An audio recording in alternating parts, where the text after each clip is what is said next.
Alright, so today I want to talk about self-sabotage because over the last few days or so, I have not been the person that I know I should be, the person that I normally am.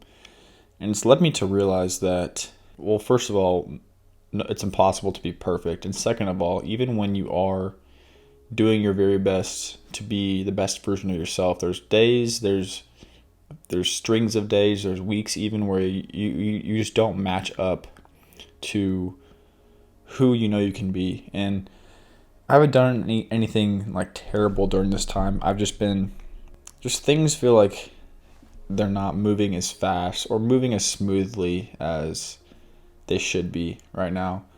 And a lot of it is self-inflicted for sure. Just because when you get out of a rhythm that you're in, it's kind of hard to get back in it in anything really, whether it's sports or work or school or anything like that. The biggest thing has been like skipping workouts. I never ever do that. I never skip workouts. And I haven't skipped like a crazy amount of workouts, just like every now and again. But the reason that even started in the first place was because I got like a little sick. I didn't go to the gym that day. And so whether I realize it or not, that kind of started that kind of it kind of led me down like a little slippery slope where, because I skipped that day, it made me feel more comfortable skipping the next day. And this is something that is like very hard to see coming, because I couldn't predict that I was going to get sick. And skipping a workout like a week ago would just seem crazy to me. And I just think the biggest thing now, it has almost led to like a snowball effect of slacking off in other areas of my life, where normally I would be super disciplined and consistent with stuff like this and building out projects and things that I want for the long haul, the long term. But now it's like I've been thinking a lot too much in the short term, because just where I am and just this stage of life that I'm in right now is not what I want it to be. And so as much as I want to think about the long term, it's hard not to think about the short term and what I'm going to do within like in the next few months to set myself up for the next few years. And after about, I don't know, maybe just 2 years of always grinding on something, at least, it's like for the first time, I that motivation that I've always had, that fire that I've always had, just kind of just stopped burning. I never would have thought this would happen. And obviously, the reason I'm making this video is because I need to keep myself accountable, and I need to keep you accountable as well, because I'm sure I'm not the only person that has experienced this before. They might call it burnout, but I don't believe too much in burnout, because if you want something bad enough, you're not gonna allow yourself to get burnt out. And obviously, you can overwork yourself sometimes. You can push yourself to places and levels that aren't the healthiest. But I haven't even really been doing that. I've been keeping a pretty solid routine, solid schedule, where I'm getting the things that I have to get done, and it's allowed me to live a not comfortable, but live a consistent lifestyle every single day that I know is pushing me towards where I want to be. And so when you're not where you want to be, and you know you're not where you want to be, but that fire you have, that fire that got you started in the first place, it starts to fizzle out before you're even close to being done. It's hard, because at the end of the day, you are your own worst enemy, and self-sabotage is pretty much, it's the only thing that can stop you. Like, you are the only one that can get your ass up in the morning and get the stuff done that you have to get done. No one else can push you to do that. You can, again, like, you can think that you have your friends and your family and your peers that can motivate you, but that is surface level motivation. Everything else 99.9% of the motivation that you're going to get is going to have to come from yourself. And when it falls off, like it has for me recently, I think it's especially important to zoom out and look much bigger and look at the bigger picture and see and remember why you were actually doing this in the first place, why you've started what you've started. Just that one little slip up.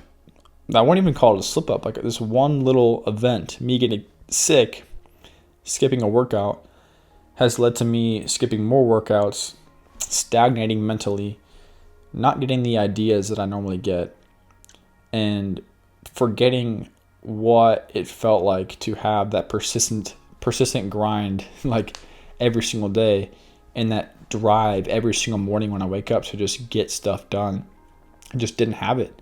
There's nobody else to blame but myself, but I know at the same time that I am the one that did this to myself, and I'm going to be the one that fixes this.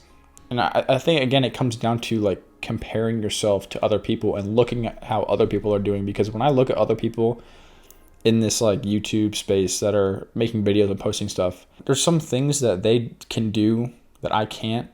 But I also know that there are things that I can do that none of them can. Honestly, I've been thinking way too much about their strengths being my weaknesses, rather than me thinking about my strengths being their weaknesses.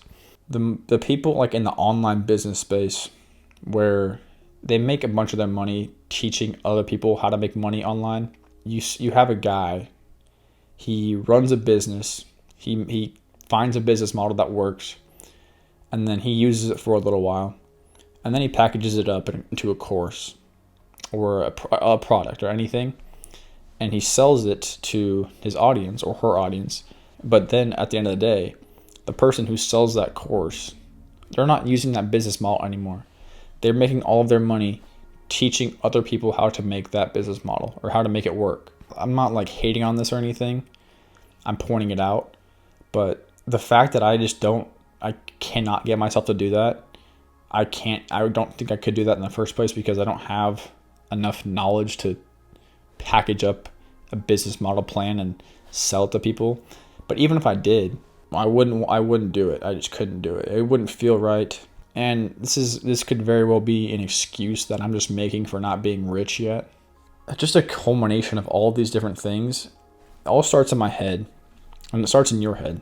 Every single problem you could ever have or ever deal with, it's not even real. It's all in your head, first of all. I think we just tend to fixate on things, hyper fixate on things that aren't that important, because if I wasn't so concerned and I didn't get so mad at myself for skipping workouts and not working as much and not having great ideas for videos and stuff like that, like I feel like the process would be much easier.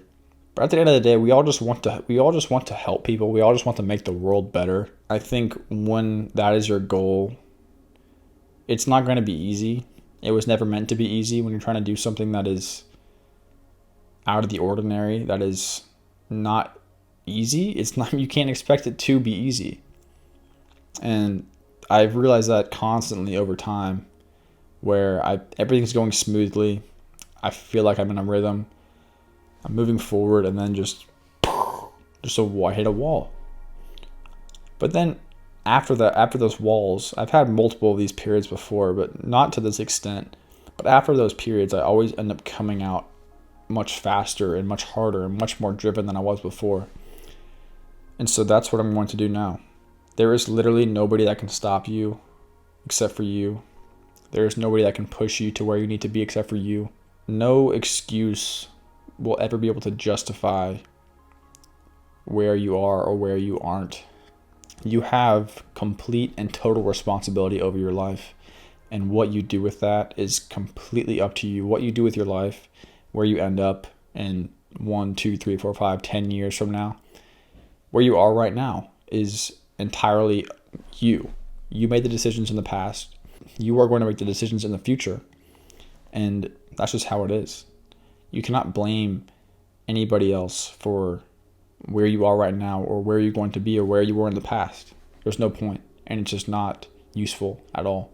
If you blame people for where you are right now, you're going to expect somebody to get you to where you need to be. Nobody's going to do that.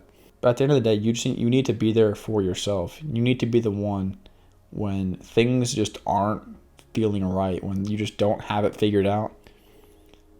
You got to be there for yourself, because nobody else is. I mean, there are people that would want to be, but they can't put themselves into your body and get you up and doing the things that you have to do. It doesn't even matter how you feel, because what has to get done has to get done.